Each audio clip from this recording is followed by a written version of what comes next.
ஓ சரி ஹரே ஓகே. கிருஷ்ண மாதாஜி மாதாஜி. ரொம்ப இறங்கி இருக்கு, சென்டரா இறங்கி. இது இது பெருசா இருக்கு, பெருசு இது ஓகேவா? பெருசாத்தான் இருக்கு. இந்த 3 லைன்ல சரி. வருது மாதாஜி.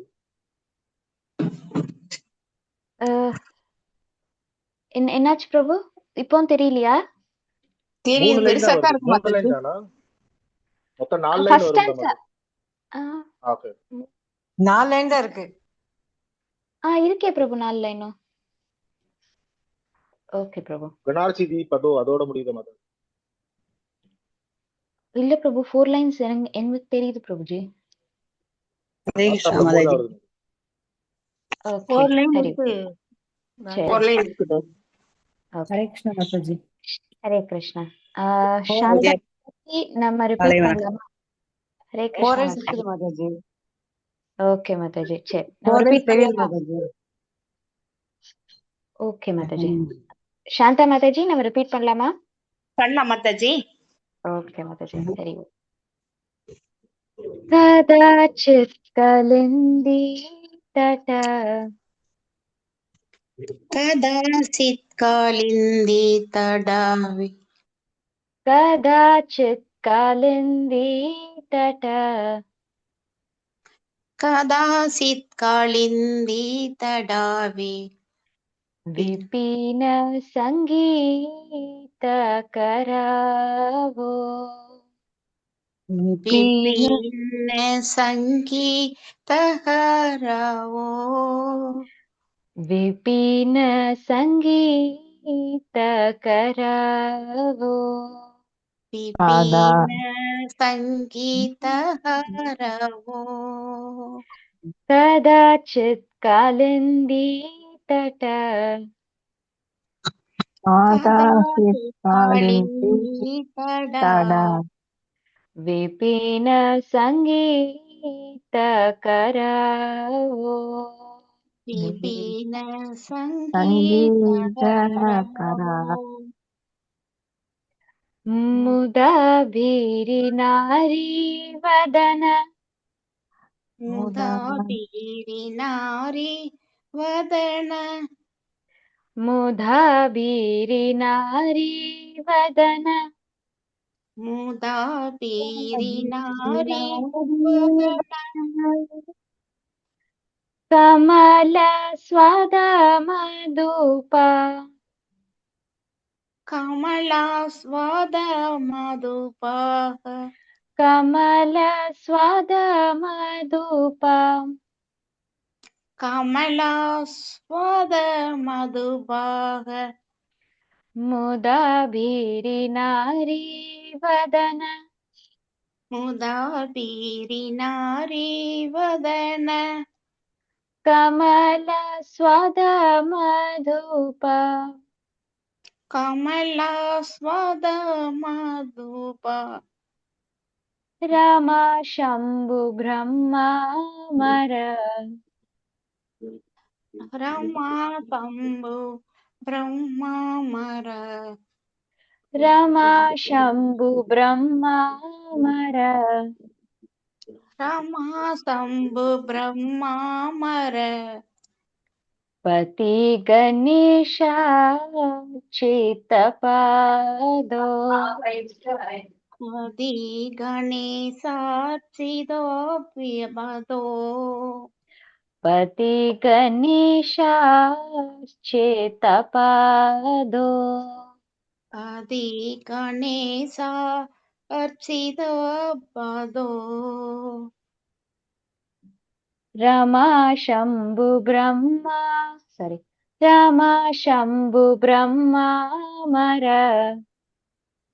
ரமா சம்பு பிரம்மமர பதி கணேஷ சித்தபாதோ அதி கணேசார்ச்சித பதோ ஜகநாத சுவாமி ஜகநாத சுவாமி நயன பதகாமி நயன பத சுவாமி भावातु मे भावतु मे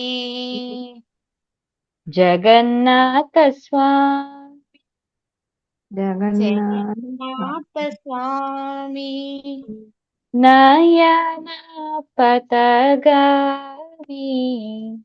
नयन पदकामी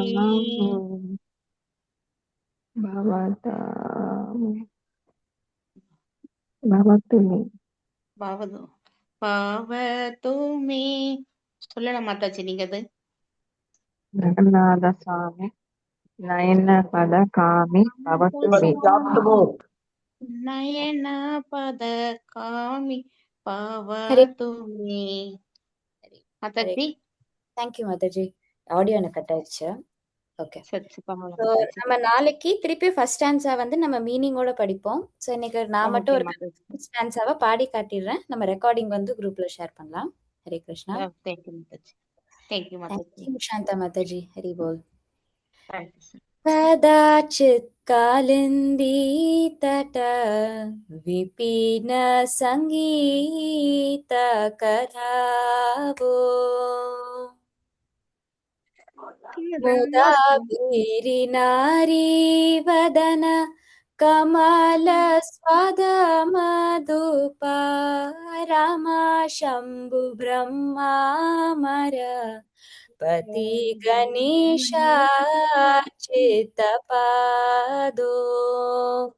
जगन्नाथ स्वामी नयन पतगामी भावातु मे. हरि बोल. हरे Krishna. Thank you Mataji's. Thank you Prabhuji's. Hari बोल. So நம்ம இன்னைக்கு கிருஷ்ணா பகவத்கீதா कृष्ण माता जी கிளாஸ். हरे ஹரே कृष्ण प्रभु जी हरे कृष्णा महाराज हरे प्रणाम हरे कृष्णा माताजी எல்லாருக்கும் ஹரே கிருஷ்ணா हरे ஹரி போல். कृष्ण हरे कृष्ण माता जी ஹரே கிருஷ்ணா. हरे எல்லாருக்கும் कृष्ण माता जी தெரியுதுமா தெரியுது माता जी தெரியுது ஓகே. ஹரி போல். ஸோ இன்னைக்கு பகவத்கீதா 6வது சாப்டர் 27வது ஸ்லோகம். மல்லீஸ்வரி மாதாஜி, ஈஸ்வரி பாணி மாதாஜி நம்ம ரிப்பீட் பண்ணலாமா? हरे कृष्ण माता जी பண்ணலாம் माता जी हरे कृष्ण थैंक यू ஓகே माता जी ஓகே மாதாஜி. பதம் 27.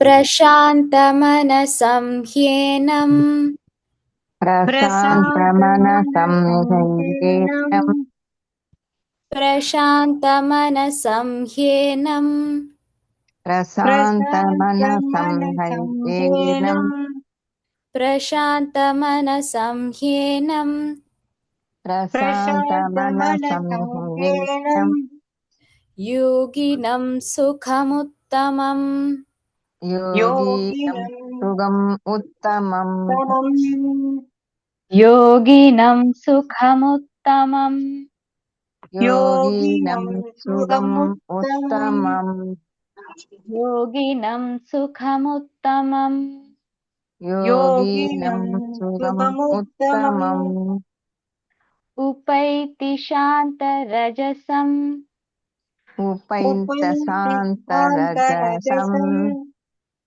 उपैति शान्तरजसम् उपैदिशान्तरजसम् उपैति शान्तरजसम् उपैतिशान्तरजसम् ब्रह्मभूतम् अकल्मषम् ब्रह्मभूतम् अकल्मषम् ब्रह्मभूत अकल्मषम् ब्रह्मभूतम् अकल्मषम् ब्रह्मभूतम् अकल्मषम् ब्रह्मभूतम् अकल्मषम् प्रशान्तमनसं ह्येनं प्रशान्तमनसं ह्येनं योगिनं सुखमुत्तमम् योगिनं सुगम् उत्तमम् उपैति शान्तरजसम् उपैति शान्तरजसम् ब्रह्मभूतम् अकल्मषम् ब्रह्मभूतम् अकल्मषम् हरि बोल हरे कृष्णा रेणुका माताजी வாசிக்கிறீங்களா? வாசிக்கிறேன் மாதாஜி. ரொம்ப நன்றி மாதாஜி. ஹரே கிருஷ்ணா. நித்திகா. அத்தியாயம் 6 பதம் 27. பிரசாந்த மனசம் ஹை ஏனம் போக்கினம் சுகம் உத்தமம் உபைதி ரஜசம் பூதம் அகல்மசம். ஹரே கிருஷ்ணா மாதாஜி. ஹரி தேங்க்யூ. போல் ஹரே கிருஷ்ணா. தேங்க்யூ மாதாஜி. ஸோ நம்ம இன்னைக்கு ஹரே கிருஷ்ணா மாதாஜி. தண்டவத் பிரணாமம் மாதாஜி.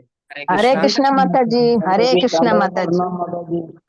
हरे कृष्णा माता எல்லாருக்குமே ஹரே கிருஷ்ணா. நம்ம இன்னைக்கு கிளாஸுக்கு போறோம். ஹரே கிருஷ்ணா மாதாஜி. ஹரே கிருஷ்ணா. நம்ம கிளாஸுக்கு போலாம். ஃபர்ஸ்ட் மங்களாச்சரணம் சொல்லலாம். எல்லாருமே சொல்லலாம். ஹரே கிருஷ்ணா. ஓ சரண மேலிதம் ஏன தஸ்மை ஸ்ரீ குரவே விஷ்ணுபதாய கிருஷ்ணபிரஸ்தாய नमस्ते सरस्वती देव गौरवाणी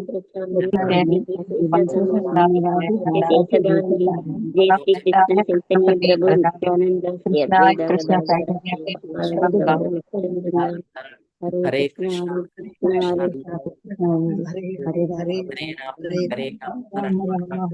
हरे கிருஷ்ணா. ஹரே கிருஷ்ணா. எல்லாருக்குமே ஹரே கிருஷ்ணா. நம்ம இன்னைக்கு படிக்கிறது 6.27 படிக்கிறோம்.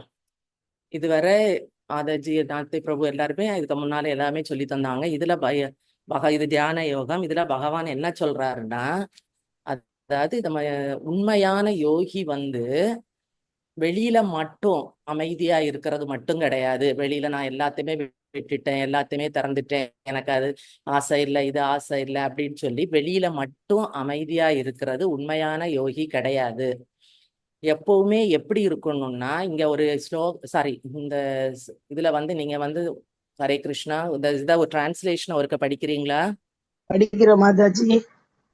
படி. என் மீது மனதை நிறுத்திய யோகி நிச்சயமாக உத்தம சுகம் எனும் உயர் பக்குவத்தை அடைகின்றான்.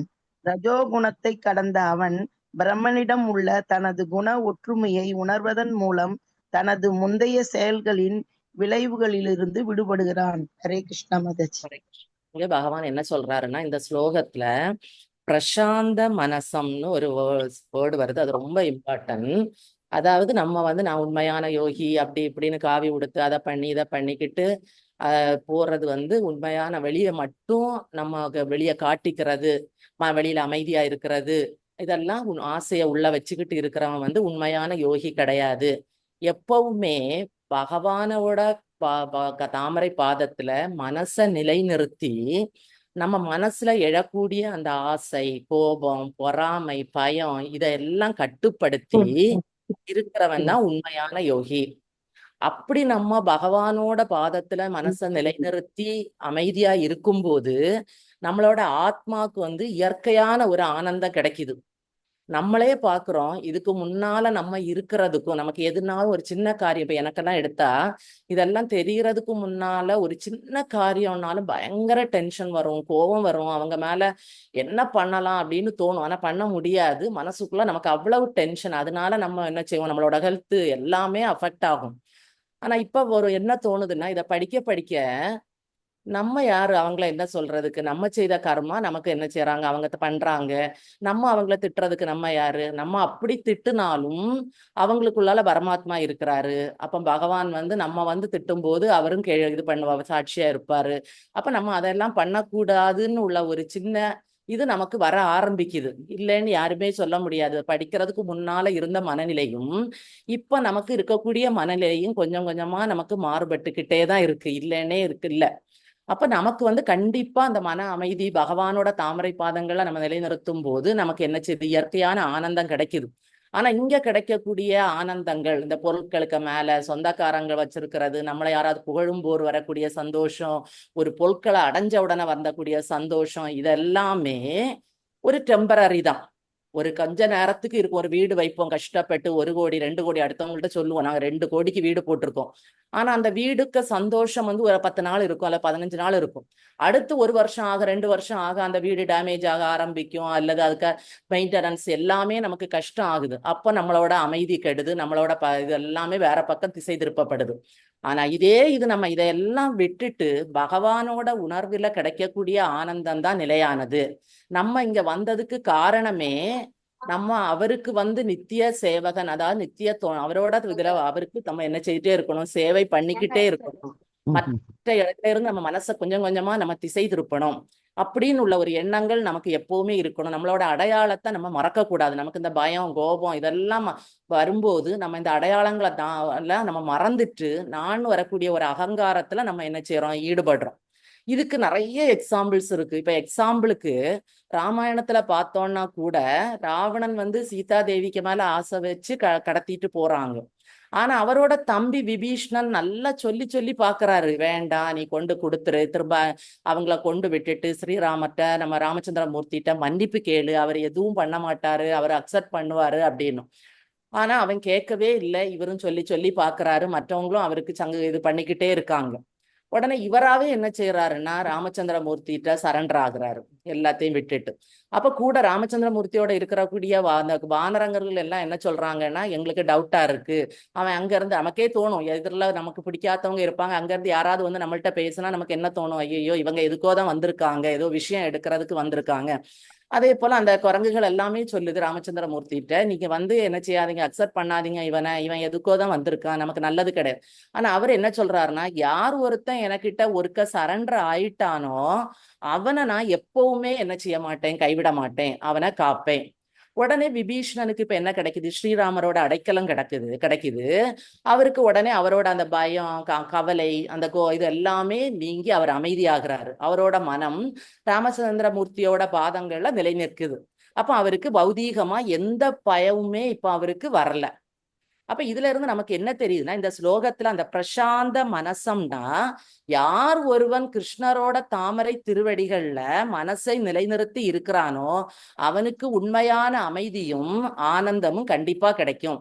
அப்ப நம்ம வேற எதுவும் செய்ய வேண்டாம். கிருஷ்ணருக்கு இந்த ஹரிநாமம் அது இதுன்னு ஹரிநாமம் பிரசாதம் அப்படி செய்து நம்ம அவரோட தாமரை திருவடிகள்ல நம்ம பக்தர்களோட சேர்ந்து அவரோட தாமரை திருவடிகள்ல இருக்கிறதுக்கு நம்ம முயற்சி செய்வோம். இதுல வேற எதுவுமே இல்லை. நம்ம மனசை மட்டும்தான் சொல்றாங்களே தவிர பகவான் சொல்றாரு, வெளியே மட்டும் நீ வேஷம் போட்டுட்டு நடக்காத, உள்ளுக்குள்ளால உன்னோட இதெல்லாம் புலன்களை கண்ட்ரோல் பண்ணி உனக்கு மனசை எனக்கு திருவடிகள்ல என்ன செய் வை, உனக்கு எந்த பயமும் பௌதீகமா வரப்போறதில்லை, நான் எப்பவுமே உன்னை காப்பேன். இங்க ஸ்ரீராமச்சந்திரமூர்த்தியே சொல்லி இருக்கிறாரு. ஹரே கிருஷ்ணா. இதுல ஏதாவது டவுட் இருக்கா? ஹரே கிருஷ்ணா. இல்ல மாதாஜி, டவுட்லாம் இல்ல மாதாஜி. டவுட் இல்லைன்னா நம்ம என்ன பண்ணலாம்னா, நமக்கு இன்னும் பாகவதத்துக்கு போலாம். அதுல இன்னைக்கு நம்ம 2 இது பார்க்கணும். அப்ப ஃபர்ஸ்ட் பாகவதம் போவோம்.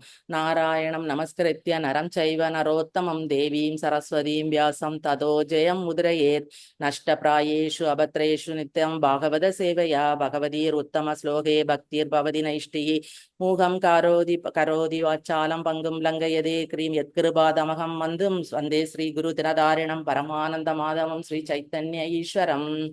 ஓம் நமோ பகவதே வாசுதேவாய நமக. ஓம் நமோ பகவதே வாசுதேவாய நமக. இங்க ஃபர்ஸ்ட் என்ன படிக்கிறோம்னா, கிருஷ்ணர் வந்து காட்டு தீயை விழுங்குதல்னு ஒரு சாப்டர் படிக்க போறோம். அதாவது கிருஷ்ணரும் பலராமரும் முன்னாலே ஹரிகீர்த்தன் பிரபு இதை நல்லா எக்ஸ்பிளைன் பண்ணினாங்க. அதுல நம்ம பார்த்தோம்.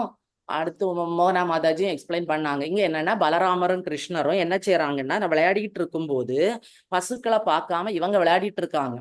அப்ப பசுக்கள் எல்லாம் என்ன செய்தாச்சுன்னா, அந்த புல்ல பார்த்து காட்டுக்க உள்ளால போயிடுதுங்க. போய் அங்க இருக்கும்போது அங்க திடீர்னு காட்டு தீ உருவாகுது. இதை கண்டு மிருகங்கள் எல்லாமே கத்த ஆரம்பிக்குது. உடனே அங்க சவுண்டு கேட்ட உடனே இவங்க எல்லாம் அதோட அது போன அந்த திசை அந்த காலடி சுவடுகளை பார்த்து இவங்க உள்ள போய் தேட ஆரம்பிக்கிறாங்க. தேட ஆரம்பிக்கும் போது கூட உள்ள அந்த சிறுவர்கள் அந்த கோபர்கள் எல்லாருக்குமே கஷ்டம் வருது, சங்கடம் வருது. அவங்க என்ன நினைக்கிறாங்கன்னா, நம்மளோட பசுக்கள் தான் நம்மளோட டெய்லி உள்ள இது ஆதாரம். அதுக போயிட்டுன்னா நம்ம என்ன பண்ணுவோம் அப்படின்னு அவங்க கஷ்டப்படும் போது பசுக்களோட சவுண்டு கேக்குது. உடனே பகவான் என்ன செய்யறாருன்னா அந்த பசுக்கள் ஒவ்வொன்றுக்கும் அவர் ஒவ்வொரு பேர் வச்சிருப்பாரு. அந்த பேரை சொல்லி அவர் கூப்பிட ஆரம்பிக்கிறாரு. அந்த பேரை சொல்லி கூப்பிட ஆரம்பிச்ச பசுக்களுக்கு வந்து ரொம்ப மகிழ்ச்சி. உடனே அங்க இருந்து அதுகளும் கத்த ஆரம்பிக்குது. ஆனா அங்க என்ன நடக்குதுன்னா அவங்க கத்த ஆரம்பிச்சு அது வரலான்னு நினைக்கும் போது காட்டு தீ அதுகளை சுத்தி பயங்கரமா எரிய ஆரம்பிக்குது. காற்றும் வேகமா வீசுது. உடனே அந்த தீ ரொம்ப கொழுந்து விட்டு எரியுது. எல்லா பொருட்களுமே காட்டுல இருக்கக்கூடிய அசையக்கூடிய அசையாத எல்லா பொருட்களுமே எரிஞ்சு சாம்பல் ஆகக்கூடிய ஒரு அபாயம் வந்தாச்சு. இப்ப பசுக்களுக்கும் சிறுவர்களுக்கும் ரொம்ப பயம் கொடுக்குது. இது எதை போல சொல்றாங்கன்னா இந்த பயம் மரண தருவாயில இருக்கும்போது நம்ம ஒரு பகவானோட சில போட்டோவை பார்த்தா நமக்கு மனசுக்குள்ளால என்ன இருக்குமோ அந்த நிலையில இப்ப பிள்ளைகள் இருக்காங்க, பிள்ளைகளும் பசுக்களும் இருக்காங்க. அது உடனே அந்த கோபர்கள் எல்லாம் என்ன சொல்றாங்கன்னா, கிருஷ்ணா பலராமா உங்களால மட்டும்தான் எங்களை காப்பாற்ற முடியும், வேற யாராலையுமே எங்களை காப்பாற்ற முடியாது. நாங்க எல்லாருமே உன்னோட ஃப்ரெண்ட்ஸு, உன்னையே தான் நினைச்சுக்கிட்டு இருக்கோம், வேற யாரையுமே நாங்க நினைக்கல. நாங்க எல்லாருமே நீ வந்து நம்ம வந்து என்ன செய்யறோம்னா தர்மத்தை தரக்கூடிய ஒரே இது வந்து நீதான், அதனால உன்னை தவிர வேற யாராலையும் எங்களை காப்பாற்ற முடியாது அப்படின்னு அவங்க புலம்பி பகவானை பார்த்து பண்றாங்க, கிருஷ்ணரை பார்த்து பண்றாங்க. உடனே கிருஷ்ணர் என்ன செய்யறாருன்னா இதை கேட்ட உடனே அவர் எப்படியாவது அவரு நம்ம கிருஷ்ணான்னு கூப்பிடும்போது இப்ப திரௌபதி கூப்பிட்ட உடனே பகவான் கண்டிப்பா ஓடி போனாரு. அதே மாதிரி அதுக வந்து அந்த சத்தம் போட்டு பசுக்களும் கோபர்களும் சத்தம் போட்ட உடனே பகவான் வந்து என்ன பண்றாருன்னா கண்ணால காட்டுறாரு. நீங்க பேசாம சிலனால நம்மளும் காட்டுவோம், கண்ணால காட்டுவாரு. நீங்க பேசாம பயப்படாதீங்க நான் வர்றேன்னு போய் அவர் உடனே என்ன செய்யறாருன்னா அந்த நெருப்புக ஜுவாலை அவ்வளோத்தையும் அவர் விழுங்கிடுறாரு. அதாவது விழுங்கிடுறாரு. விழுங்க உடனே இந்த பசுக்களும் கோபர்களும் அந்த அபாயத்துல இருந்து என்ன செய்யறாங்க, மீண்டு வர்றாங்க. வந்ததை கண்ணோட எல்லாரும் திரும்பி வந்த உடனே அந்த கோபர்கள் எல்லாம் அப்பதான் பயத்துல இருந்து கண்ணை திறந்து பாக்குறாங்க. பார்த்துட்டு அவங்க என்ன நினைக்கிறாங்கன்னா இவன் கண்டிப்பா ஒரு சாதாரண சிறுவன் இல்ல, யாரோ ஒரு தேவனாதான் இருக்கணும் அப்படின்னு மனசுக்குள்ளால அவங்க நினைக்கிறாங்க. அவங்களுக்கும் கரெக்டா அது முழுமுதற் கடவுள் நம்மளோட விளையாடிட்டு இருக்கிறாருன்னு அப்போது புரியல. அடுத்து இவங்க எல்லாம் அந்த இதை முடிச்சுக்கிட்டு இவங்க என்ன செய்யறாருன்னா திரும்ப வர்றாரு விருந்தாவனத்துக்கு. வரும்போது எல்லாருமே ஹாப்பியா இருக்காங்க, எல்லாரும் கோபிஸ் எல்லாருமே மகிழ்ச்சி அடைகிறாங்க.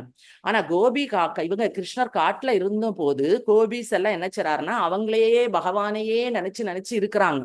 பகவானையே நினைச்சிட்டு இருக்கும்போது அவங்களுக்கு ஒரு செகண்ட் வந்து எப்படி தெரியுதான்னா 12 வருஷமா தெரியுதாம். ஒரு செகண்ட் கூட அவங்களுக்கு 12 வருஷமா தெரியுதாம். அப்படி அவங்க அவஸ்தைப்படுறாங்க. இந்த கதையில நமக்கு என்ன தெரியுதுன்னா இந்த காட்டு தீ வந்து நமக்கு வரக்கூடிய பிரச்சனைகள், பௌதீகமா நமக்கு வரக்கூடிய பெரிய பெரிய பிரச்சனைகள். அப்ப இதுக்கு நான் எல்லாத்தையும் பார்த்துக்குவேன் அப்படின்னு நினைக்காம கிருஷ்ணர்கிட்ட முழு சரணாகதி அடையணும். அப்ப அவர் கண்டிப்பா நம்மளை இப்ப கோபர்களையும் பசுக்களையும் பாதுகாத்தது போல நம்மளை பாதுகாப்பாரு. ஏன்னா அவரோட சக்தி தான் எல்லாத்தையும் விட உயர்ந்த சக்தி.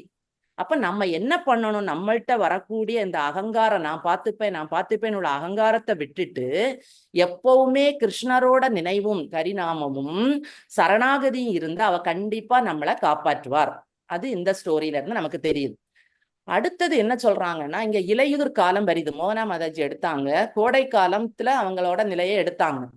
இப்ப கோடை காலம் முடிஞ்சு அடுத்த உடனே என்ன வருது, மழைக்காலம் வருது. மழைக்காலம் முடிகிற நேரம் என்ன வரும், இலையுதிர் காலம் வரும். அப்ப இங்க என்ன சொல்றாங்கன்னா மழை காலத்தை வந்து அதாவது வெயில் காலத்துல மக்கள் வந்து ரொம்ப அவஸ்தைப்படுவாங்க.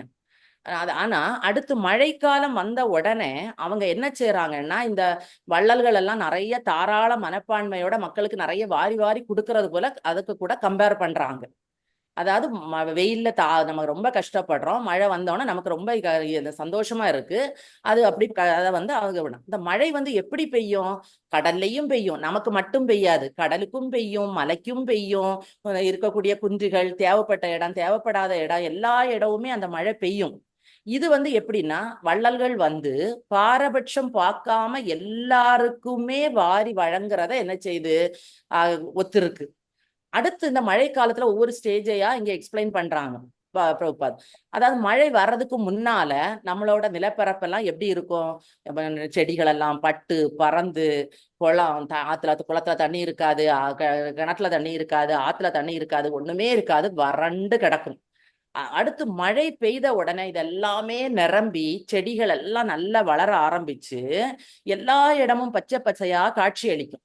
இத என்ன சொல்றாங்கன்னா, இத எதுக்கு கம்பேர் பண்ண, ஒவ்வொரு ஸ்டேஜையும் ஒண்ணுக்கு கம்பேர் பண்றாங்க நம்மளோட. இதுல என்ன சொல்றாங்கன்னா, நம்ம வந்து பௌதீக விருப்பத்தை பூர்த்தி செய்வதற்காக நம்ம நிறைய தவங்கள், உழைப்பு எல்லாமே வச்சிருக்கோம். இது வந்து அந்த தவமும் உழைப்பும் வந்து இந்த இதுக்க கூட கம்பேர் பண்றாங்க. அதாவது நம்ம காத்திருக்கிறோம். மழைக்கு பிறகு பசுமையா இருக்கிறது வந்து நம்ம தவம் செய்து பௌதீகமா ஒண்ணு அடைஞ்சோம் அல்லது அடைஞ்ச உடனே நமக்கு சந்தோஷம் வர்றதுக்கு இது பண்றாங்க. அதாவது முதல்ல காஞ்சு கிடக்கிறத வந்து நம்ம தவம் பண்றதுக்கும், அதுக்கப்புறம் மழை வர்றத வந்து நமக்கு அது நம்ம நினைச்சது கிடைச்ச உடனே நம்ம ரொம்ப ஹாப்பியா இருக்கிறதுக்கும் கம்பேர் பண்றாங்க. ஆனா உண்மையிலே இந்த விரதங்கள் தவங்கள் எல்லாம் எதுக்குன்னா நம்மளோட ஆன்மீக வளர்ச்சி பெறுவதற்கு தான் நம்ம யூஸ் பண்ணணும். அதாவது பகவான வந்து அடையணும், பகவான உணரணும் அப்படின்னு உள்ளதுக்கு தான் நம்ம தவங்களையும் இதையும் அனுஷ்டிக்கணும்னு பகவத்கீதையிலே சொல்லி இருக்கிறாங்க. ஆனா நம்ம புத்தி இல்லாம அறியாமையினால நம்ம என்ன செய்யறோம்னா, இந்த பௌதீக வாழ்க்கையில உள்ளதை அடையிறதுக்கு வேண்டி நம்ம நிறைய ஸ்டோரிஸ் படிச்சிருக்கோம். தவம் இருப்போம், இப்ப கிரண்யகசிபு அவங்கள எல்லாம் படிச்சிருக்கோம். அப்ப அந்த யுக உலக போகங்களை அனுபவிக்கிறதுக்கு வேண்டி நம்ம தவம் அது இது பண்றோம். அப்ப இது வந்து என்ன கிடையாது, இது வந்து அறிவில்லாம நம்ம செய்யக்கூடிய செயல். நம்ம தவத்தை எப்போ பயன்படுத்தணும்னா பகவானை உணர்ந்து அறியறதுக்கு நம்ம பயன்படுத்தினா அது நல்லது நமக்கு. அடுத்து இன்னும் ஒரு இது என்ன சொல்றாங்கன்னா, மழை காலத்துல பாத்தீங்கன்னா நைட்டு லைட் அடிச்சுக்கிட்டே பறந்துகிட்டு இருக்கு. அந்த பூச்சியை நம்ம நல்லா பார்ப்போம். ஆனா அதே நேரத்துல அந்த மாலை அந்த நைட்டுல ராத்துல மழை காலத்துல இரவுல பார்த்தோம்னா இந்த கிளவுட்ஸ் எல்லாம் நட்சத்திரத்தையும் சந்திரனை எல்லாம் மறைச்சு நமக்கு தெரியவே செய்யாது, கண்ணுக்கே தெரியாது. அந்த மேகங்களால அது எல்லாமே மறைக்கப்பட்டிருக்கும். இதை எதுக்கு கம்பேர் பண்றாங்கன்னா, கலியுகத்துல வந்து என்ன இருக்குன்னா நாத்திகர்கள் இருக்காங்க, நடத்தை கெட்டவர்கள் இருக்காங்க, இவங்க எல்லாமே பிரபலம் அடைகிறாங்க. ஆனா போலி சன்னியாசிகள் அப்படிப்பட்டவங்க எல்லாம் ரொம்ப பிரபலம் அடைகிறாங்க, அவங்கள தேடி நிறைய மக்கள் போறாங்க. ஆனா இது வேத முறைப்படி ஆன்மீகமாக வாழ்கிறவங்களை பார்த்து யாருமே போறதில்லை. அப்போ இது வந்து எதுக்குன்னா, கலியுகம் வந்து மேகங்களால மூடப்பட்ட மழை காலத்தோட ஒப்பிடப்படுது. கலியுகம் வந்து எதனால மூடி இருக்கு, மழை காலத்தால மேகங்கள் எப்படி மூடி இருக்குமோ அதோட ஒப்பிடாங்க. இங்க வந்து தரத்துல குறைந்த நாத்திகர்கள், மனயூகிகள், போலியான மத கோட்பாடுகளை உற்பத்தி செய்யறவங்களை எல்லாம் மின்மணி பூச்சியோட பிரபுபாது வந்து ஒப்பிடுறாரு. அவங்க மின்மணி பூச்சியை வந்து மின்மணி பூச்சினால என்ன செய்ய முடியாது, நைட்டு வந்து இரவுல வந்து நமக்கு உண்மையான ஒளியை தர முடியாது. சூரியன் சந்திரனும் நட்சத்திரங்களும் தான் நமக்கு தர முடியும். அப்ப இந்த இரவு அதனால நம்ம என்ன செய்யணும்னா, நம்ம வந்து மழைக்காலத்துல இப்படி மின்மணி பூச்சிய கூட அந்த போலி நாத்திகர்களை கம்பேர் பண்றாங்க. ஆனா அதுக்குள்ளேயும் அப்படி மூடி இருந்தாலும், மேகங்கள் மூடி இருந்தாலும் சில நேரங்கள்ல நமக்கு அந்த நட்சத்திரம், அந்த மேகங்கள் எல்லாம், சந்திரன் எல்லாம் நமக்கு தெரிய ஆரம்பிக்கும். சில நாள் வந்து நமக்கு தெரிய ஆரம்பிக்கும். அதே போல கலியுகம் வந்து மேகங்களால மூடப்பட்டிருந்தாலும் அதுலயும் சில நல்ல விஷயங்கள் நடக்குது. அது என்ன விஷயங்கள் நடக்குதுன்னா, இப்ப சைத்தன்ய மகாபிரபு வந்து இயக்கம் வந்து இந்த கலியுகத்துல தோன்றினது வந்து அதை போலதான், இந்த மின்மணி பூச்சியை போல இல்ல. மின்மணி பூச்சி வந்து ஒரு டெம்பரரி தான். அதை வந்து நம்ம அது வந்து பெர்மனன்ட் லைட்டை தரும்னு அதுக்கு முன்னால நம்ம போக கூடாது. அதாவது போலி சன்னியாசிகளுக்கு பின்னால நம்ம போகக்கூடாது. வாழ்வின் உண்மையான லட்சியத்தை நமக்கு அடையணும்னா நம்ம இந்த சைத்தன்ய மகாபிரபுவோட அந்த இயக்கத்தை பயன்படுத்தி நம்ம அதை ஃபாலோ பண்ணி ஹரிநாம தவத்தை சொல்லணும். அடுத்து என்ன சொல்றாங்கன்னா, மழைக்காலத்துல அந்த மழைக்கால வர்ணனை ஃபுல்லாவே அவங்க இதான் சொல்லுவாங்க. மழைக்காலத்துல தானியங்கள் வந்து அதிகமா விளைச்சல் நமக்கு நிறைய கிடைக்கும். அப்ப விவசாயிகள் வந்து ரொம்ப ஹாப்பி ஆயிடுவாங்க. ஆனா அதுல இருக்கக்கூடிய முதலாளிகள் வந்து ரொம்ப வருத்தப்படுவாங்களாம். ஏன்னா எல்லா பொருட்களுக்கும் விலை குறைஞ்சிருமே, நமக்கு நஷ்டம் வந்துருமே அப்படின்னு. ஆனா அவனுக்கு தெரியாது, இதையெல்லாம் உற்பத்தி பண்றது பகவான் தான். அதுக்கு வந்து அதனால நம்ம வந்து எதுவுமே பண்ண முடியாது, பகவான் தான் நினைச்சு எல்லாருமே பண்றாங்க. இதுக்கு என்ன ஒரு ஸ்லோகம் சொல்றாங்கன்னா, ஏகோ பகுநாம்யோ விதாதி காமான். அதாவது முழுமுதற் கடவுள் தான் பிரபஞ்சத்தை பராமரிக்கிறாரு. அவர் வந்து எல்லா உயிர்களுக்கும் என்ன தேவைகளோ அதை கண்டிப்பா பூர்த்தி செய்வாரு. அதனால முதலாளி வந்து கவலைப்பட வேண்டிய தேவையில்லை அப்படின்னு சொல்றாங்க. அடுத்து மழை வரும்போது பயங்கர இடி இருக்கும். இடி இடி வரும்போது தவளைகள் எல்லாமே கத்த ஆரம்பிக்கும். அங்கங்க சத்தம் கேட்கும். நமக்கு இப்ப கிராமத்துல இருக்கிறவங்களுக்கு எங்களுக்கு எல்லாம் நல்லா தெரியும், சத்தம் போடும். இது வந்து எப்படி இருக்குன்னா, சில நேரம் படிக்க சொன்னோன்னா பிள்ளைகள் எல்லாம் படப்படா புக்கை எடுத்து கொஞ்ச நேரம் படிப்பாங்க, அடுத்த ஆட்களை காணாது. ஆனா நம்ம என்ன நினைக்கிறோம், நம்ம பிள்ளைகள் வந்து விடிய காலம் எழுப்பி படிக்கணும் அப்படியெல்லாம் நம்ம ஆசைப்படுறோம். ஆனா அது வந்து ரொம்ப நடக்கல. ஆனா இதுலயும் நல்லது என்ன நடக்கும்னா, ஆன்மீகமா அல்லது நமக்கு ஆன்மீக உணர்வு வரணும் அப்படின்னு உள்ள ஆட்கள் வந்து நம்ம ஆச்சாரியார்களை போய் அக்செப்ட் பண்ணி எடுத்து அவங்கள ஃபாலோ பண்ணி அவங்க கூப்பிடும்போது போய் காலையில எழுந்து படிக்கிறதுக்கு சமம். அதாவது இப்ப நிறைய மக்கள் இருக்கிறாங்க, அவங்க சில நேரம் யார்கிட்டயாவது போய் என்ன செய்றாங்க, கொஞ்சம் ஏதோ கேட்டுட்டு வர்றாங்க, பகவத்கீதையோ ஏதாவது கேட்டுட்டு வர்றாங்க. அது வந்து இந்த பிள்ளைகள் படிக்கிறது போல இடிக்கிறது போல திடீர்னு முடிஞ்சிரும். ஆனா அதுலயும் நம்மளை போல கொஞ்சம் பேருக்கு ஹரிகீர்த்தன் பிரபுவால நமக்கு கொஞ்சம் வாய்ப்புகள் கிடைச்சு நம்ம அதை ஃபாலோ பண்ணிட்டு இருக்கோம். அடுத்து மழை காலத்துல நீர்நிலைகள் எல்லாம் என்ன செய்திருக்கும்னா நல்லா நிறைஞ்சு இருக்கும், கோடையில வறண்டு இருக்கும். அது போல நமக்கு ஜடப்பற்று பணம் வீடு குடும்பம்னு ஆசைகள் இருக்கும்போது நம்ம ரொம்ப சந்தோஷமா இருக்கோம். அடுத்து ஒரு ஸ்டேஜுக்கு பிறகு இப்ப ரிட்டையர்மெண்ட் வந்தாச்சுன்னா கூட கொஞ்சம் கொஞ்சமா குறைய ஆரம்பிக்கும், வீட்டுல உள்ளவங்க மதிக்கிறது குறைவா இருக்கும்னு நமக்கே ஒரு ஃபீலிங் வந்துடும். ஏன்னா நம்ம அதுவரை உழைச்சு கொடுத்தோம். அப்ப நமக்கே தோணும் அவங்க மதிக்கிறாங்களோ மதிக்கலையோ, நம்மளே நினைக்க ஆரம்பிச்சிருவோம் எங்களை மதிக்கல, எங்களை அப்படி பண்ணல. இப்ப நானே நினைப்பேன், வேலைக்கு போயிட்டு இருக்கும்போது எல்லாரும் என்ன நல்லா வச்சிருந்தாங்க, இப்ப நான் வேலையை வேண்டான்னு வச்ச உடனே எல்லாரும் என்ன மதிக்கலையா அப்படின்னு தோணும். ஆனா இது எல்லாமே என்னன்னா, இந்த மகிழ்ச்சியெல்லாம் நம்ம விரும்புறது வந்து என்னன்னா, பாலைவனத்துல இருந்துட்டு தண்ணிக்காக ஏங்குறது மாதிரி. நான் ஒரு பாலைவனத்துல இருந்துட்டு எனக்கு தண்ணி வேணும் கேட்டா கிடைக்குமா? அப்ப நாங்க அதுக்கு ஏங்காம பகவான் நினைச்சா எது வேணாலும் நடத்துவாரு. அப்ப நம்மளோட இந்த காலத்தை நம்ம ஆல்ரெடி நமக்கு அறியாமையில நம்ம நிறைய காலத்தை வீணடிச்சிட்டோம். இன்னும் உள்ள காலத்தை பகவானோட தாமரை திருவடிகள்ல நம்ம நிலைநிறுத்தி என்ன செய்வோம், நம்மளோட சந்தோஷத்தை நம்ம என்ன செய்யறது, மழை காலத்துல ஏரிகள் நிறைஞ்சு இருக்கிறது போல நம்ம ஃபுல் ஹாப்பியா இருப்போம். அடுத்து பாத்தீங்கன்னா, இந்த மழை காலத்துல உயிரினங்கள் எல்லாமே வந்து நம்ம பக்தர்கள் வந்து பகவானோட தொண்டுல ஈடுபட்டு இருக்கும் போது எவ்வளவு புது தெம்போட இருக்கிறாங்களோ, அதை போல அந்த தண்ணியில இருக்கக்கூடிய உயிரினங்கள் மற்ற செடிகள் கொடிகள் எல்லாம் ரொம்ப சந்தோஷமா இருக்கும் மழை காலத்துல. இது வந்து இதை வந்து எப்படி பார்க்கலாம்னா, இப்ப கிருஷ்ண உணர்வுல இருக்கிற இப்ப நம்ம நிறைய டெம்பிளுக்கு போனா நமக்கே ஆச்சரியமா இருக்கும். கிருஷ்ண உணர்வுல இருக்கக்கூடிய அந்த மக்கள் வந்து மாணவர்களை எல்லாம் பார்த்தோம்னா, நான் நிறைய நாள் கல்கட்டா மாயாப்பூர்ல பார்த்திருக்கோம். 3 மணிக்கு நமக்கு எழும்புறதுக்கு கஷ்டமா இருக்கும். ஆனா அந்த பொடி பிள்ளைங்க வந்து காலையில எழும்பி நல்லா குளிச்சு ட்ரெஸ் போட்டு நல்ல திலகா போட்டு சாண்டிங் பீடோட வர்றது வந்து அவங்க வைகுண்டத்துல இருந்து வந்து நல்ல ஹாப்பியா இருக்கிறது போலதான் பகவானோட அந்த உயிரினங்கள் வந்து மழை காலத்துல உயிரினங்கள் இருக்கிற சந்தோஷத்தை இதுக்க கூட கம்பேர் பண்றாங்க. அடுத்து மழை காலத்துல பாத்தீங்கன்னா ஆறுகள் எல்லாம் தண்ணி நிறைய வந்து கடல்ல போய் சேரும். அது போல இந்த யோகம் பயில்றவன் வந்து அந்த யோகத்தின் வழியாக அவனுக்கு ஆன்மீக பலம் கிடைக்கலன்னு வச்சுக்கோங்க, அவன் மீண்டும் ஜடப்பட்டுல விழுறான். ஆனா அதே இது அந்த மழை வந்து எவ்வளவுதான் மலைக்கு மேல பெய்தாலும் அந்த மலை சிறிதுமே அசையாது. அது போல ஒரு பக்தன் வந்து என்ன செய்யறான்னா, பக்தனுக்கு மேல என்னதான் கஷ்டம் வந்தாலும் அவன் என்ன நினைப்பான்னா, இதெல்லாம் பகவானோட பிளான் தான், அவரோட கருணை தான் அப்படின்னு. சந்தோஷம் நடந்தாலும் சரி துக்கம் நடந்தாலும் சரி அவன் வருவான். அதே போல மழை காலத்துல பாத்தீங்கன்னா நிறைய ரோடுகள் எல்லாம் நம்ம யூஸ் பண்ணாம போக முடியாது. அந்த இடத்துல சகதி கிடக்கும், குப்பைகள் கிடக்கும், மரங்கள் உடைஞ்சு கிடக்கும். அப்ப போக முடியாது. அப்ப கொஞ்ச நாளத்துல அதெல்லாம் புல் வளர்ந்து மூடிடும். இதை என்ன சொல்றாங்கன்னா, வேதங்களை எல்லாம் கற்றும் சிலவங்க வந்து அதை கடைபிடிக்காத இருக்கக்கூடியவங்களுக்கு நிலைய பொறுத்தது. அதாவது அவங்க வந்து மாயை என்னும் புல்லால மூடப்பட்டிருக்காங்க அந்த சாலையை போல. அவங்களுக்கு வந்து எது மறந்துட்டு, நான் பகவானோட நித்திய சேவகன் என்பது மறந்துட்டு. அடுத்து மின்னல் வருது. மின்னலை நம்ம பார்க்கும்போது இந்த இடத்துல அடிச்சது போல இருக்கும், அடுத்து பார்த்தா கொஞ்ச நேரம் கழியும் போது அடுத்த பக்கம் தெரியும், மேகத்துக்கு மேகம் அது தாவும். இதை யாருக்கு கூட இங்க கம்பேர் பண்றாங்கன்னா, நடத்தை சரியில்லாத ஒரு பெண்ணோட கம்பேர் பண்றாங்க. ஏன்னா ஒரு குடும்பம் வந்து ஹஸ்பண்ட் வந்து நல்லா சம்பாதிச்சு ஒய்ஃபு குழந்தைன்னு சந்தோஷமா இருந்துட்டு இருப்பாங்க. சில நேரம் அந்த லேடிஸ் வந்து ஒழுங்கு இல்லாம டைவர்ஸ் கேட்க ஆரம்பிப்பாங்க. அந்த டைவர்ஸ்னால அந்த குடும்பமே சீரழிய ஆரம்பிச்சிடும். அப்ப இதை என்ன பண்ணணும்னா, ஒவ்வொருத்தரும் கண்டிப்பா உலகியல் வாழ்க்கைக்கு நமக்கே இப்ப புரியுது, கிருஷ்ண உணர்வு கண்டிப்பா தேவை.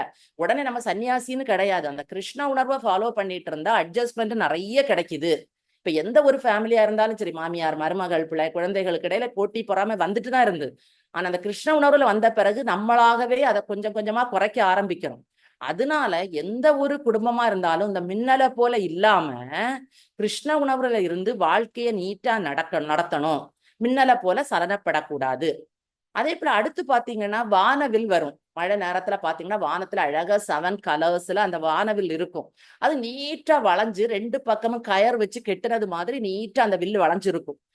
ஆனா அங்க எந்த கயரும் கிடையாது. அதே போல முழுமுதற் கடவுள் வந்து இங்க வந்து ஒரு சாதாரண மனிதனை போல உருவெடுத்து அவர் இருந்தாலும், நம்ம படிச்சாலும் லீலைகளை படிச்சாலும் அவர் பௌதீக ரீதியிலான எதையுமே அவர் சார்ந்து இருக்கல்ல அப்படின்னு சொல்றாங்க. அடுத்து மேகங்களை பார்த்த உடனே மயில்கள் வந்து நல்லா நடனமாடும். இது நடனமாடி சந்தோஷமா இருக்கும். இது என்னன்னா இந்த ஜட உலக வாழ்வில நமக்கு நிறைய பேர் நம்ம அவதிப்படுறோம். ஆனா நம்ம வந்து பக்தர்களோட சேர்ந்து பக்தி தொண்டுல ஈடுபட்டு அந்த ஹரிநாமம் பிரசாதம் டெம்பிள்களுக்கு போனாலே தெரியும் நம்ம வந்து ஆடுறதுக்கு பயந்து அவங்க எல்லாம் சந்தோஷமா ஆடுவாங்க. அப்படி ஆடுறது வந்து இந்த மயில்களுக்கு ஆனந்த நடனம் போல நீங்களும் ஆடலாம். பகவானோட உணர்வு வந்துச்சுன்னா நீங்களும் அந்த மயில்களை போல நீங்களும் நடனம் ஆடலாம். அடுத்து வாத்துகள் கொக்குகள் எல்லாம் பாத்தீங்கன்னா நதிக்கரையில குப்பை கூழாங்கல் முள்ளு புதற்கடையில போய் சிக்கி இருக்கும். கொக்கையெல்லாம் பார்த்தா தெரியும். அந்த இடையில போய் சிக்கிறதா அதுல நடந்து அதுல பூச்சி கிடக்குதா புழு கிடக்குதான்னு தேடிட்டு இருக்கும். இதை எதோட கம்பேர் பண்றாங்கன்னா யாருக்கு கிருஷ்ண உணர்வு இல்லையோ அவங்க இப்படிதான் அலைவாங்க. அதனால இங்க ஸ்ரீல நரோத்தமதாஸ் தாகூர் என்ன சொல்றாருன்னா நம்ம எப்பவும் யாரு பகவானோட பக்தி தொண்டுல ஈடுபட்டு இருக்காங்களோ அவங்களோட சேர்ந்து ஹரிநாமத்தை உச்சரிச்சுட்டே இருக்க வேண்டும். எப்பவுமே பக்தர்களோட சகவாசம் இருக்கணும். இப்ப நம்ம ஃபுல்லா இங்க இருந்துட்டு அடுத்து வெளியே போவோம். வெளியே போனோம்னு அங்க யாராவது வருவாங்க, வந்து அவங்க அரசியலை பற்றி பேசுவாங்க. உடனே நம்மளும் 2 வார்த்தை பேசுவோம். அது நமக்கு தேவையில்லை. அடுத்து பாத்தீங்கன்னா மழைக்கு முடிஞ்சாச்சு, மழை முடிய போகுது. அங்க பிருந்தாவனம் வந்து எப்படி இருக்கு, நல்ல செழிப்பாட்டு நிறைய பழங்கள், எல்லா மரத்திலையும் பழங்கள் எல்லாம் காய்ச்சிருக்கு. கிருஷ்ணரும் பலராமரும் நண்பர்களோட அங்க போறாங்க. பசுக்கள் எல்லாம் அங்க ரொம்ப ஹாப்பியா இருக்கு. உடனே பகவானுக்கு ரொம்ப சந்தோஷம் பசுக்களை பார்த்த உடனே. அவர் உடனே ஒவ்வொரு பசுவையா பேர் சொல்லி சொல்லி கூப்பிடுறாரு. கூப்பிட்ட உடனே அந்த பசுக்கள் எல்லாம் அவரோட சவுண்டையும் அவரோட புல்லாங்குழல் ஓசையும் கேட்ட உடனே ஓடி ஓடி வருது. அடுத்து யமுனை கரையில பாக்குறாங்க. அங்க மரங்கள்ல எல்லாம் தேன் கூடுகள்ல இருந்து தேன்கள் சொட்ட ஆரம்பிக்குது. கோவர்த்தன மலையை பாக்குறாரு. அங்க நிறைய நீர்வீழ்ச்சியில இருந்து தண்ணிகள் வந்து அதுக்கு ஓசை அவருக்கு ரொம்ப. அப்ப இப்ப மழைக்காலம் கம்ப்ளீட்டா முடியாம இலையுதிர் காலத்துக்கு மாறக்கூடிய தருவாய் வருது. கிருஷ்ணரும் அவரோட நண்பர்களும் வனத்துல இருக்கும்போது அம்மா யசோதா என்ன செய்யறாங்கன்னா அவங்களுக்கு தயிர் சாதம், ஃப்ரூட்ஸ், ஸ்வீட்ஸ் எல்லாமே கொடுத்து விடுறாங்க. இவங்க அதையெல்லாம் நல்லா ரசிச்சு சாப்பிட்டுட்டு அந்த வனத்தோட அழகை பார்த்து கிருஷ்ணர் ரொம்ப சந்தோஷம் அடைகிறார். ரொம்ப ரொம்ப பெருமிதம் அடைகிறாரு. என்ன அழகா இருக்கு, நம்மளே பார்ப்போம். இப்ப நிறைய செடி நட்டுருக்கோம். வாடி நிற்கும் போது நம்ம மனசு கஷ்டப்படும்.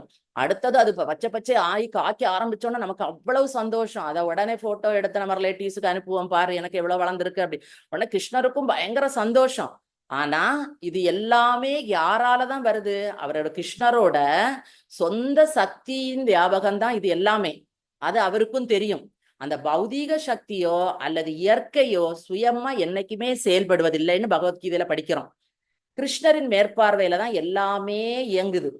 அந்த பௌதீக இயற்கைய இங்க துர்க்கைன்னு சொல்றாங்க. அதாவது துர்க்கை என்று அழைக்கப்பட அந்த பௌதீக இயற்கை கூட கிருஷ்ணரோட நிழல் தான் அப்படின்னு பிரம்ம சமிதை அதை உறுதிப்படுத்துது. அதாவது இந்த இயற்கை வந்து துர்கா, அது வந்து கிருஷ்ணரோட ஒரு நிழல்.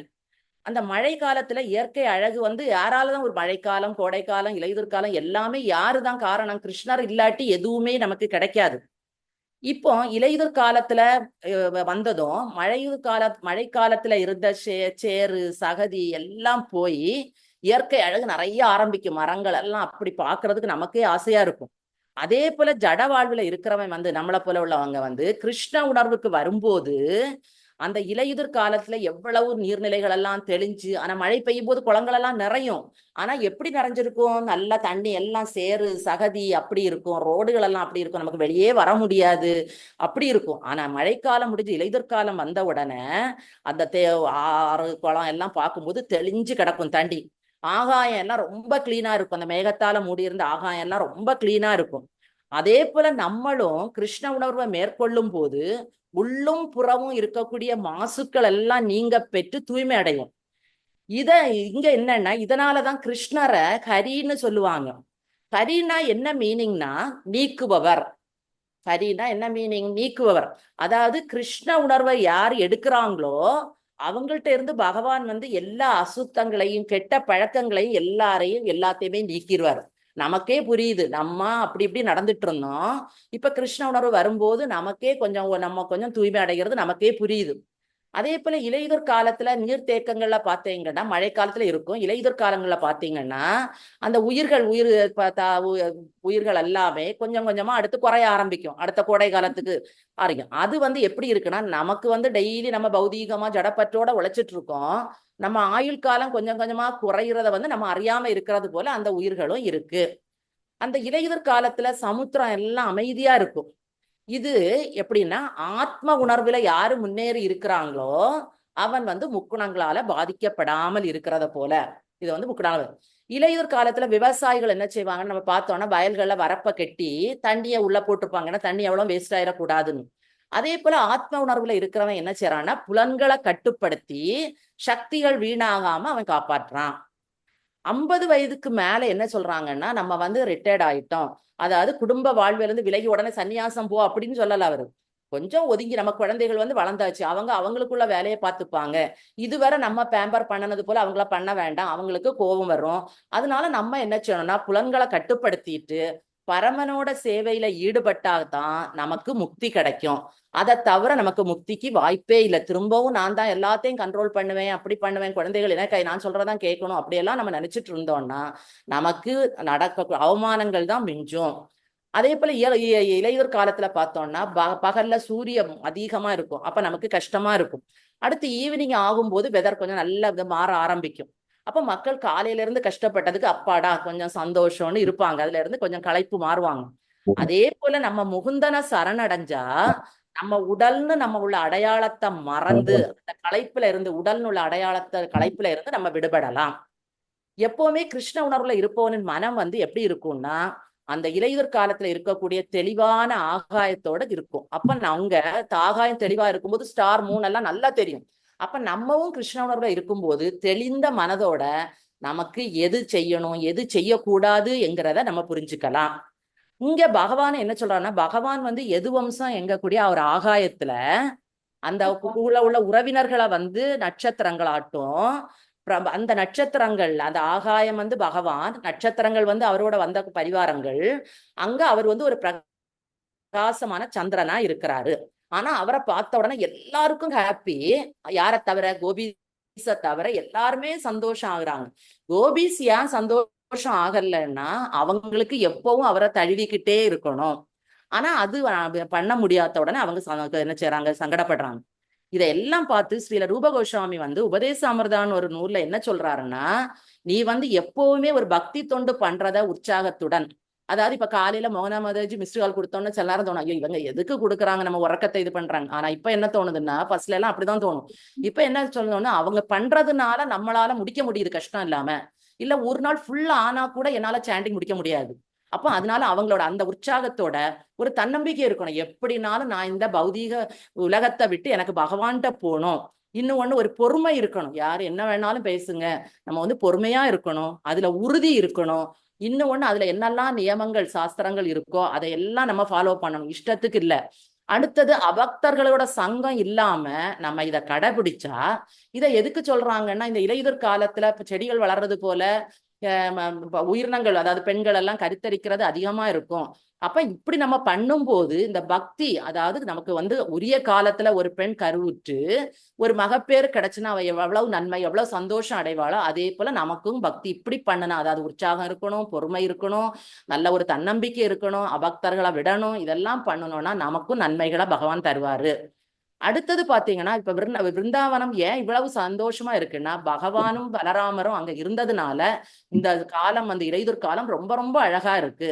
இந்த ஏன்னா இப்ப நம்ம வந்து ஒரு இடத்துக்கு போறோம், இப்ப நமக்கு இங்க கிளைமேட் மோசம், ஊட்டி அல்லது மூணார் போவோம்னா நமக்கு வந்து நமக்கு பிடிச்ச ஃப்ரெண்ட்ஸ் வந்தா நம்ம ரொம்ப ரொம்ப ஹாப்பியா அதை ரசிப்போம்.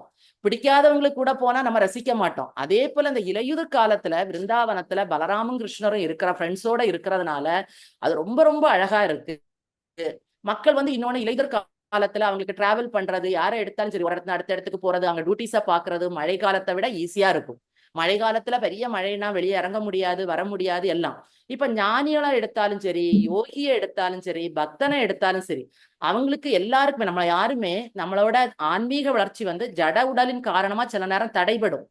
ஆனா மரணத்துக்கு பிறகு யோகி வந்து என்ன செய்யறான்னா ஆன்மீக ஜோதியில கலக்குறான், ஞானி வந்து உயர்கிரகங்களுக்கு போறான். ஆனா பக்தன் வந்து எவ்வளவு கஷ்டத்திலையும் அவன் வந்து இதை தீர்மை ஒழுங்கா பண்ணிட்டு இருந்தானா, ரூபகோஸ்வாமி சொன்னது மாதிரி பண்ணிட்டே இருந்தான்னா அவன் வைகுண்டம் போவான், திரும்ப அவன் ஒரு மறுபிறப்புக்கு இங்க வரமாட்டான் அப்படின்னு சொல்றாரு. அந்த மழை காலத்தையும் இலையுதிர் காலத்தையும் ஒவ்வொரு இன்சிடென்டோட அவங்க வந்து கம்பேர் பண்றாங்க அப்படின்னு இங்க கொடுத்துருக்காங்க. ஹரே கிருஷ்ணா. இதுல ஏதாவது டவுட் இருக்கா? கொஞ்சம் ஸ்பீடா தான் எடுத்திருக்கு டைமுக்கு வேண்டி. ஹரே கிருஷ்ணா.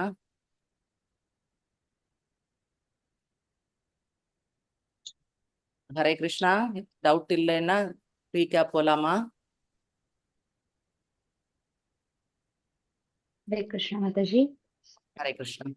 ஹரே கிருஷ்ணா மாதாஜி. நல்ல அழுத்தம் திருத்தமா நீங்க சொன்னது எவ்வளவு நல்லா புரிஞ்சு இருக்குது. அதே அப்பா மனசுல மாத்திரம் இல்ல, அது அது ஆள் மனசுக்கே போயிடுச்சு மாதாஜி. ரொம்ப சூப்பரா இருந்துச்சு மாதாஜி. ஹரே கிருஷ்ணா மாதாஜி. கிருஷ்ணாவோட மசி. ஹரே கிருஷ்ணா. ஹரி ஹரே கிருஷ்ணா. ஓகே மாதாஜி, நம்மளுக்கு இன்னைக்கு சாந்தா மாதாஜி ரீகேப் பண்றாங்க. வேற யாருக்கும் எந்த டவுட்ஸ் இல்ல, ஏதாவது பாயிண்ட் ஷேர் பண்றதுக்கு இல்ல அப்படின்னா நம்ம ரீகேப் போயிடலாம். மாதாஜி பயமா இருக்கு, உங்க அளவுக்கு என்ன சொல்ல முடியல மாதாஜி. ஹரே கிருஷ்ணா மாதாஜி. அப்படி கிடையாது, நீங்க நல்லா பண்ணுவீங்க, பண்ணுங்க. ஹரே கிருஷ்ணா. நம்ம ரீகேப் பண்ணலாம் சாந்தா மாதாஜி. சரி, ஹரே கிருஷ்ணா. அண்ட் தியான யோகத்தை பத்தி நம்ம பாக்குறோம், நடந்துகிட்டு இருக்கு. உண்மையான யோகி வந்து எல்லாத்தையும் திறந்துட்டேன்னு சொல்லி வெளியே காட்டிக்கிடுவான். ஆனா உள்ள ஆசைகளை வச்சுக்கிட்டு இருப்பதுனால அவன் உண்மையான யோகி கிடையாது. நம்ம ஆத்மாவுக்கு உண்மையான காரணம் நம்ம யாரையும் திட்டும் போது அடுத்தவங்க கிட்டையும் பகவான் இருக்கிறாரு, அவர் அதை கேட்டுக்கிட்டு தான் இருக்காருங்கிறது நமக்கு தெரியும். அதனால நம்ம வந்து பகவான்கிட்ட பக்தி மட்டும் செலுத்தணும், யாரையும் எதுவும் ஏசக்கூடாது. பகவான்கிட்ட நம்ம சேவை செய்தணும். அப்ப ராவணன் வந்து ஆசையினால சீதையை வந்து கடத்திட்டு வந்து வச்சிருக்காரு. அப்ப அது தப்பு, திருப்பி கொண்டு விட்டு விபீஷணன் சொல்றாரு. அப்ப விபீஷணன் சொல்றப்ப அதை கேட்கல ராவணன். அப்ப விபீஷணன் வந்து ராமர்கிட்ட போய் சரண்டர் ஆகிறாரு. ராமர்கிட்ட சரண்டர் ஆகிறப்ப எல்லா வானரங்களும் இவர் வந்து எதிரணியில இருக்கிறவங்க, ராவணனுடைய ஆள், இவரை வந்து எதுவும் சரண்டர் பண்ணாதீங்க, காப்பாத்தாதீங்கன்னு சொல்றாங்க. ஆனா ராமர் வந்து யார் ஒருவர் என்னை சரண்டர் ஆகிறார்களோ அவர்களை நான் கைவிட மாட்டேன்னு சொல்றாரு. அப்புறம் ஹரிநாமம் சொல்லணும், பிரசாதம், கிருஷ்ணருடைய சேவை இவற்றில் ஈடுபடணும். அப்புறம் பாகவதத்திலிருந்து காட்டு தீயை விழுகுவது. யசோதம்மா வந்து பலராமருக்கும் கிருஷ்ணருக்கும் தின்பண்டங்கள், சாப்பாடு, தயிர் சாதம் எல்லாம் வச்சு எல்லாரையும் மாடு மேய்க்க அனுப்புறாங்க. அப்போ மாடுகள் மேய்ஞ்சுக்கிட்டே இருக்கிறப்ப, பசுக்கள் மேய்ஞ்சுக்கிட்டே இருக்கிறப்ப உள்ள காட்டுக்குள்ள போயிருது, காட்டு தீக்குள்ள மாட்டிக்கிறது, கத்துது. பசுக்கள் எல்லாரும் கத்துறப்ப அதை கேட்டு கிருஷ்ணரும் பலராமரும் போய் அங்க போய் பசுக்களை போய் காப்பாத்துறாங்க. அவங்க வந்து கிருஷ்ணான்னு சொல்லி கத்துறதுனால அவர் வந்து கிருஷ்ணர் உடனே போய் காப்பாத்துறாரு, திரௌபதியை காப்பாத்துற மாதிரி. சரி இந்த மின்மணி பூச்சிகள் மாதிரி நிறைய டெம்பரவரி துறவிகள்லாம் இருக்காங்க. இவங்களுக்கு நடுவுல வந்து ஸ்ரீ பிரபுபாதா ஒரு இயக்கத்தை பின்பற்றி நம்மளை எல்லாம் கிருஷ்ண உணர்வுக்கு கொண்டு வந்திருக்காரு. பௌதிக களங்கத்திலிருந்து விடுபட்டு இறைவனின் திவ்யமான தொண்டில் ஈடுபடுவதே பிரம்ம நிலையாகும். மனம் பகவானின் தாமரை திருவடியில நிலை பெற்று வரை ஒருவன் பிரம்ம குணத்தில் நிலை பெற முடியாது. சரி மாதாஜி, ஏதோ தப்பா சொல்லிட்டேன்னு தெரியல.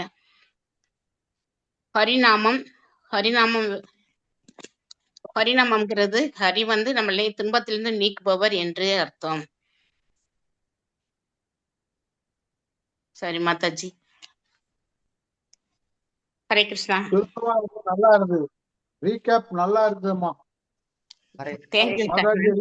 ரீகேப் நல்லா இருந்தது மாதாஜி. ஹரே கிருஷ்ணா. தேங்க்யூ சாந்தா. நல்லா இருந்தது மாதாஜி. கிருஷ்ணா மாதாஜி, நல்லா விளக்கமா சொன்னீங்க. பரவாயில்ல, எனக்கெல்லாம் ஒண்ணுமே பேச தெரியாது, நீங்க இவ்வளவு தூரம் நல்லா சொல்றீங்க, ரொம்ப சந்தோஷம்.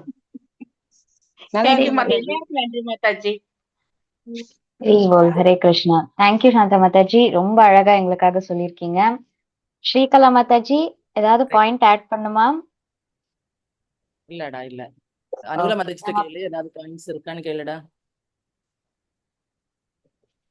ஹரே ஓகே கிருஷ்ணா. தப்பா சொல்லி இருக்கானா? இல்ல எல்லாம் சூப்பர் அப்படின்னு சொல்றாங்க. அவங்க வீட்ல இருக்காங்க. ஓகே சரி. அந்த கம்பேரிசன் ஓடிட்டு இருந்தது. அதனால மற்றபடி எதுவுமே இந்த கம்பேர் பண்ணிட்டு தான் இருந்தாங்க. ஒவ்வொன்றையும் மழை காலத்துல வரக்கூடிய ஒவ்வொரு சைனையும் நம்மளோட இதோட கம்பேர் பண்ணி கொண்டு போனாங்க. அதனாலதான் அதை சொல்ல வந்தது. மற்றபடி மழை பெய்யறது ரொம்ப மாதாஜி எக்ஸ்பிளைன் பண்ணீங்க. அதையெல்லாம் எனக்கு சொல்ல தெரியல மாதாஜி. சாரி மாதாஜி. இல்ல பிரபு, நல்ல மழைக்காலம் இதை பத்தி சொன்னீங்க மாதாஜி. நம்மளோட பகவானோட தொண்டு பண்ணும் போது நம்மளோட கெட்ட பழக்கங்களையும் நம்ம அவசியம் இல்லாத இதை வந்து பகவான் நீக்குவாரு. அதுக்குதான் அவருக்கு ஹரி. ஹரே கிருஷ்ணா. அதுக்கு நல்லாதான் பண்ணுவீங்க. ஹரே கிருஷ்ணா. தேங்க்யூ சாந்தா மாதாஜி. தேங்க்யூ ஸ்ரீகலா மாதாஜி. நம்ம இப்போ வாஞ்சா கல்ப சொல்லிடலாமா? ஓகே மாதாஜி. ஓகே. வாஞ்சா கல்ப தருப்யஸ்ய நமோ நமः. ஹரி